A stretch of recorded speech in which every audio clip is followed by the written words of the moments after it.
జై శ్రీమన్నారాయణ. శ్రీమతే రామానుజాయ నమః. కృష్ణం వందే జగద్గురుం. వ్యాసాయ విష్ణురూపాయ వ్యాసరూపాయ విష్ణవే నమో వై బ్రహ్మనిధయే వాసిష్ఠాయ నమో నమః. భారద్వాజకులంబోధి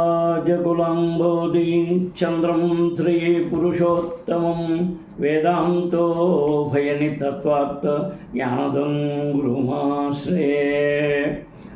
మనం శ్రీమద్భాగవతంలో తృతీయ స్కందంలో అధ్యాయం 3లో 28వ శ్లోకం ఆ శ్రీకృష్ణ భగవాన్ బృందావనేతర లీల చెప్పుకుంటున్నాం. 27 అయిందమ్మా, 28 మనం చెప్పుకుంటున్నాం. అన్నం చోరు రసం తేభ్యో దత్యా భగవదర్పణం గోవిప్రార్థాసవ సురాః ప్రణేముద్భవే మూర్ధభిః.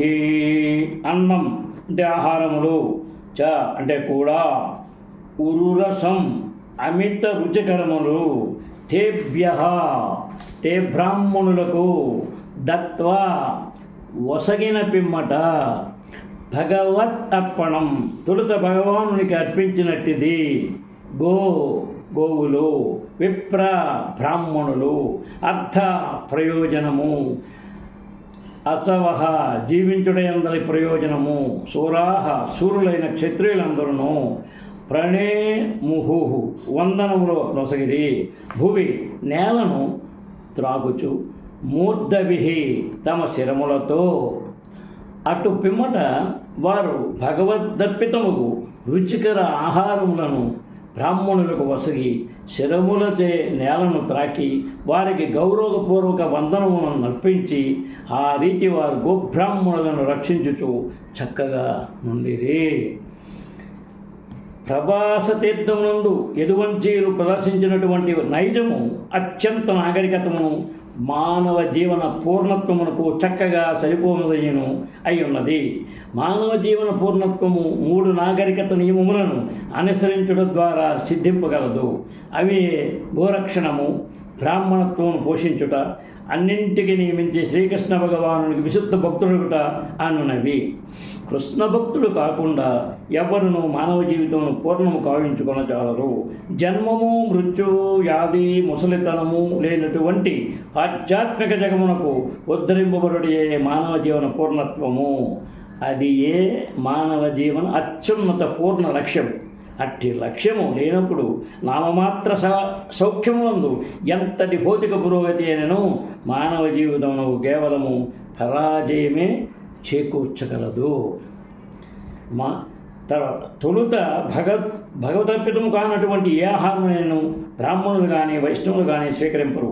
కృష్ణార్పితమైనటువంటి ఆహార పదార్థములను భక్తులు భగవత్కరుణగా స్వీకరించరు. నిజమునకు భగవానుడే అన్ని విధములకు ఆహార పదార్థములను మానవులకు మరియు ఇతర జంతువులకు సమకూర్చును. ధాన్యము, కాయగూరలు, పాలు, జలము మొదలగు ప్రధాన జీవనావసరములు భగవానుని చేతనే మానవులకు వసగబడుతున్నవనియు, అట్టి ఆహార పదార్థములు ఏ శాస్త్రజ్ఞుని చేత కానీ భౌతికవారి చేత కానీ రసాయనశాల ఎందో లేదా మానవయత్వము చే నెలకొల్పబడిన కర్మాగారములందో తయారు చేయబడగాల మరియు మానవుడు తప్పక ఎరుగవలను. మేధావర్గపు జనులు బ్రాహ్మణులను పిలువబడగా ఫలతత్వము అతగా పరమోత్కృష్టముకు స్వీయ రూపమును అనుభూతమనుచుకొనిన వారు వైష్ణవులను పిలువబడుతురు. వారిరువురు యజ్ఞశేషితముకు ఆహారము స్వీకరింతురు. యజ్ఞపురుషులకు విష్ణువును సంతృప్తిపరచుటకే యజ్ఞము చరమముగా ఉద్దేశింపబడినది. యజ్ఞశేష రూపమున ఆహారం స్వీకరించేవాడు సమస్త పాప ఫలముల నుండి ముక్తుడగునని భగవద్గీత 3:1-3 యందు తెలుపబడినది.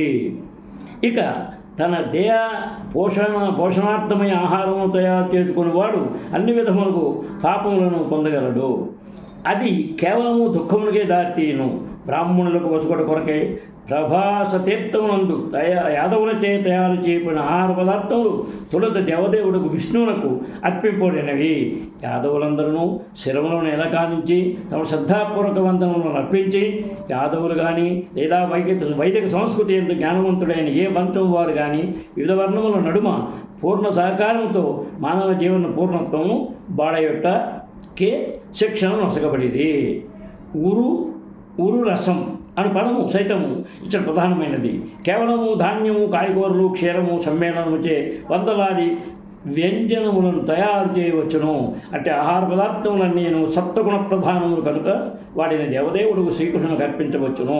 భగవద్గీత 9:2-6 తెలుపబడినట్లుగా ఫలములు, పుష్పములు, పత్రములు, ద్రవముతో పరిధిలో ఉన్న ఆహార పదార్థములనే అదిను వాటిని పూర్ణ భక్తితో అర్పించినప్పుడే శ్రీకృష్ణుడు స్వీకరించును.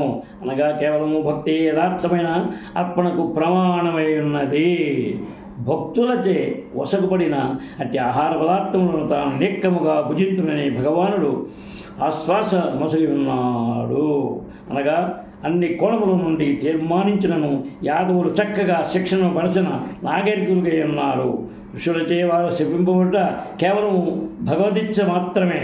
బ్రాహ్మణులు మరియు వైష్ణవులతో ఎవరును వేళాకోళముగా వర్తించరాదని ఆ సంఘటన సంబంధితులందరికీ హెచ్చరిక చేయుచున్నది. శ్రీమద్భాగవతమునందలి శ్రీకృష్ణ భగవాను బృందావనేతర లీలలు అను తృతీయ స్కంధములోని 3వ అధ్యాయములకు భక్తి వేదాంత భాష్యము సమాప్తము. తర్వాత 4వ అధ్యాయం విదురుడు మైత్రేయుని దరిచేరుట. ఉద్ధవ ఉవాచ అధతే తదనుజ్ఞాత భుక్త్యా పీత్వా చ వారుణి తయా విభ్రంసిత జ్ఞాన దురుత్రైర్మర్మ పశుషు.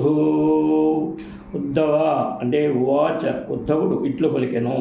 అధ తదనంతరము తే వారు అంటే యాదవులు తత్ బ్రాహ్మణులచే అనుజ్ఞాతా అనుమతిని పడచి భుక్త్యా భుజించిన పిమ్మట పిత్వా త్రాగుచు చ మరియు వారునేం మధువును తయా దానిచే విభ్రంసిత జ్ఞానహీనులైరి దురుక్తై పురుషవాక్యములతో మర్మ హృదయ కుహరమును పశుషు గాయపరచిరి. తదనంతరము వారందరూ వృష్టి భోజ వంశీయులు బ్రాహ్మణులను అనుమతిని పరచిన వారై ప్రసాద శేషమును భుజించిరి. దానితో పాటు వారుని మధువును సైతము త్రాగిరి. ఆ పానముచే వారు మతి దప్పి జ్ఞానహీనులై పురుషవాక్కులతో ఒండుల హృదయములను గాయపరుచుకొనిరి. ఉత్సవమునందు బ్రాహ్మణులకు వైష్ణవులకు తృప్తి తీరగా భోజనం వెళ్ళిన పిమ్మట అతిథి అనుజ్ఞపై అతిథ్యదాత అన్నశాసనం కొను. అదే విధముగా వృష్ణి భోజనవంతం రోజు సైతము మర్యాద ప్రకారం బ్రాహ్మణుల నుండి అనుజ్ఞను గైకొని సిద్ధాన్నమును భుజించిరి. మదిరాపానము చేయుటకు క్షత్రియులు కొన్ని సందర్భములందు అనుమతింపబడుదురు. ఆ రీతిగానే వారు బియ్యం నుండి తయారు చేయబడిన ఒక రకముకు తేలిక మధువును త్రాగిరి. అట్టి పానముచే వారు మతి దప్పి విచక్షణాహీనులైరి. వారెంత విచక్షణాహీనులైనగా తమ ఒండుల సంబంధములు సైతము మరిచిపోయి హృదయ కుహరములను గాయపడుతున్నటువంటి పురుష వాక్కుల ఒకరిపైనొకరు ప్రయోగించుకున్నది. త్రాగుడు ఎంత హానికరమైనదిగా గొప్ప సంస్కృతి కలిగిన కుటుంబమైనను ఆ మత్తుచే ప్రభావితమై దాని యందు తమను తాము మరిచిపోవద్దురు. వృష్ణి భోజవంశస్థులు ఆ విధముగా తమను తాము మరువలసిన వారు కాదు. అయినను భగవానుని సంకల్పమున అది సంభవించెను. ఆ విధముగా వారు ఒండున లేడ కర్కశప్రాయులైరి. తర్వాత తేషాం మైరేయ దోషేణ విషమీకృత చేతసాం విమ్లోచతి రవాసి ద్వేణూనామమివ మథనం. తేషాం వారి యొక్క మైరేయ మత్తు యొక్క దోషేణ దోషములచే విషమీకృత సమతుల్యతను కోల్పోయి చేతసాం వారి చిత్తములు నిమ్ములోచటి అస్తమించినప్పుడు రవవు సూర్యుడు ఆసేత్ సంభవించెను. వేణునాం వెదురు పొదల యొక్క ఇవ వలె మర్ధనం వినాశము. ఏ విధముగా వెదురు పొదల రాపిడితే వినాశనము కలుగుచుండునో అదే విధముగా సంధ్యాసమయమున మత్తు యొక్క దోషములు అంత ప్రక్రియచే వారి చిత్తములో సమతుల్యతను కోల్పోవగా వినాశనము సంభవించెను. అరణ్యమునందు అగ్ని యొక్క అవసరము ఏర్పడినప్పుడు భగవత్ సంకల్పము చేయది వెదురు పొదల రాపిడి కారణముగా సంభవించుచుండును. అదే విధముగా యదువంశీయులందరూ భగవత్ సంకల్పమున స్వవినాశ విధానము ద్వారా నాశనము నొందిరి. మానవయత్నముచే అరణ్య అంతర్భాగమున అగ్ని ప్రజ్వలిల్లినట్టు ఆ అవకాశము లేనట్లుగా స్వయము శ్రీకృష్ణుని చేతనే రక్షింపబడి యదువంశీయులను నశింపజేయ శక్తి విశ్వమందేదీనూ లేదు. కానీ వారు ఆ విధముగా నశింపవలెనని భగవానుడు కోరి ఉండెను. తదనుజ్ఞాత అని పదంతో సూచింపబడినట్లుగా వారు ఆ విధముగా అతని ఆదేశమును మన్నించిరి. తర్వాతమ్మ భగవాన్ స్వాత్మాయా గతిం తామవలోక్య సహ సరస్వతీముపసృశ్య వృక్షమూలముపావిశత్. భగవాన్ అంటే పూర్ణ పురుషోత్తముడు స్వ ఆత్మమాయా అంటే తన ఆంతరంగిక శక్తి ద్వారా గతిం అంతమును తాము అట్టి అవలోక్య భవిష్యత్ దర్శనము చేసి సహా అతడు అంటే శ్రీకృష్ణుడు సరస్వతీ నది ఉపసృశ్య జలమును ఆచమించిన పిమ్మట వృక్షమూలం ఒక వృక్షమూలమున ఉపావిశత్ కూర్చుండెను. పైన పేర్కొనబడిన ఏదు భోజ వంశీయుల కర్మలన్నీ శ్రీకృష్ణ భగవాని ఆంతరంగిక శక్తి ద్వారానే నిర్వహింపబడినవి. తన అవతార కార్యము ముగిసిన పిమ్మట వారిని వారి లోకములకు భగవానుడు పంపగోరి ఉండటయే అందులకు కారణము. వారందరూ ఆ దేవదేవుని మిత్రులు మనుషులు అయి ఉండి అతని పితృవాత్సల్యము ద్వారా పూర్ణ రక్షణ నొసగబడి ఉండేది. భగవానుని సన్నిధి అందే వారు ఏ విధముగా నశింపబడలేని విషయమునకు ఈ శ్లోకమునందు సమాధానం నొసగబడినది. అది ఏమనగా సమస్తము స్వయము భగవానునితోనే స్వాత్మాయా నిర్వహింపబడినది. భగవానుని మత్స్యస్థులు అతని ప్రధాన విస్తారముల అవతారములలో లేక స్వర్గలోకమందలి దేవతల అవతారములలో అయి ఉండేది. కనుకనే తన నిష్క్రమణకు పూర్వము భగవానుడు వారిని తన ఆంతరంగిక శక్తి ద్వారా వేరుపరిచెను. తమ లోకములకు పంపబడుటకు పూర్వము వారు ప్రభాస తీర్థమునకు పంపబడి అచ్చట వారు పుణ్యకర్మలను ఆచరించి తమ తనివి తీరినట్లుగా ఆహారం కొని వధువును త్రాగిరి. ఆ పిదపనే వారు తమ లోకములకు పంపబడినట్లుగా ఏర్పాటు జరిగను. శక్తి పూర్ణముకు యదువంశము ఇక ప్రపంచమును లేదని ఇతరులను గాంచగలిగినట్లు ఆ రీతి ఏర్పరచబడిను. జరిగినటువంటి సంఘటనల పరంపర శ్రీకృష్ణుని ద్వారానే ఏర్పాటు చేయబడినది. సూచించని గడచిన శ్లోకమందరి అనుజ్ఞాత అను పదము భావగర్భితమైనది. భగవానుని ఆ విశేష లీల బాహ్య శక్తి భౌతిక ప్రకృతి యొక్క వ్యక్తీకరణ కావు. అతని ఆంతరంగిక శక్తి యొక్క అట్టి ప్రదర్శనం నిత్యమైనది. అనగా యదు భోజవంశీయులు తప్ప త్రాగిన స్థితిలో సాధారణ భాతృఘాతక యుద్ధమునందు మరణించరని ఎవరునూ భావించరాదు.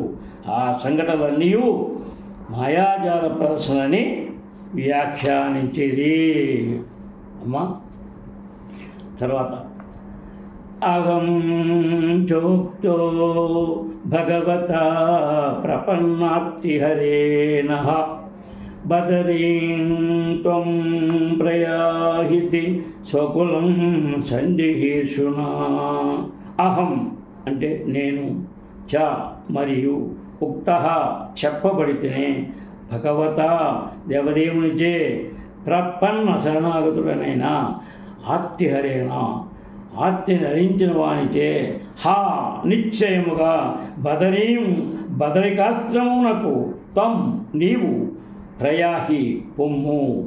ఇది ఆ విధముగా స్వకులం తన కులము సంజిహీషున ఎవరైతే నశింపజేయగోరిరో భగవానుడు తనకు శరణాగతులైన వాని ఆర్తిని హర్షించినట్టు వాడు తన కులమును నశింపజేయుటకు ఎవరు వాంఛించరో ఆ దేవదేవుడే బదరికాశ్రమునకు పొమ్మని నాకు చెప్పాను. భాష్యంలో ఏమంటున్నారు, భగవానుని అంతర్ధానము మరియు యజమంచ వినాశముల వలన కలిగడి దుఃఖమును తప్పించుకొమ్మని ద్వారకయందున్నప్పుడు ఉద్ధవుడు హెచ్చరించబడినాడు. బదరికాశ్రమమునకు బొమ్మని అతడు ఉపదేశింపబడిను. అతడు నరనారాయణుల సాంగత్యమును పరిచి వారి భక్తియోగ సాహచర్యమున శ్రవణము, కీర్తనము, జ్ఞానము, వైరాగ్యము ఎడ ఆసక్తిని పెంచుకొనగలుగుటే అందులకు కారణము. తథాపి తదభిప్రేతం జానన్నహమరిందమ పృష్టతో స్వగమం భక్తు పాద విశ్లేషణక్షమః. తదాపి అయినప్పటికీ తత్ అభిప్రేతం అతని కోరిక జానన్ తెలిసియు అహం నేను అరిందమ శత్రువులను నశింపజేయువాడా విదురా పృష్ఠత వెనుకనే అత్వగమం అంటే అత్వగమం అంటే అనుసరించితిని భక్తు స్వామి యొక్క పాద విశ్లేషణ అతని పాద పద్మ వియోగము అక్షమ సముద్రుడను గాక. ఓ అరిందముడా విదురా వంచమును నశింపజేయవలనని అతని కోరికను నేనెరిగి ఉన్నప్పటికీ స్వామి పాదపద్మములు వినియోగమును సహించుట నాకు అసాధ్యం కనుక అతనినే అనుసరించితేనే. జై శ్రీమన్నారాయణ. శ్రీమతే రామానుజాయ నమః. కృష్ణం వందే జగద్గురుం. శ్రీకాంతాయ కళ్యాణనిధే నిదర్దినాం శ్రీనివాసాయ మంగళం. సర్వే జనా సుఖినో భవంతు. కృష్ణం వందే జగద్గురుం. జై శ్రీకృష్ణ.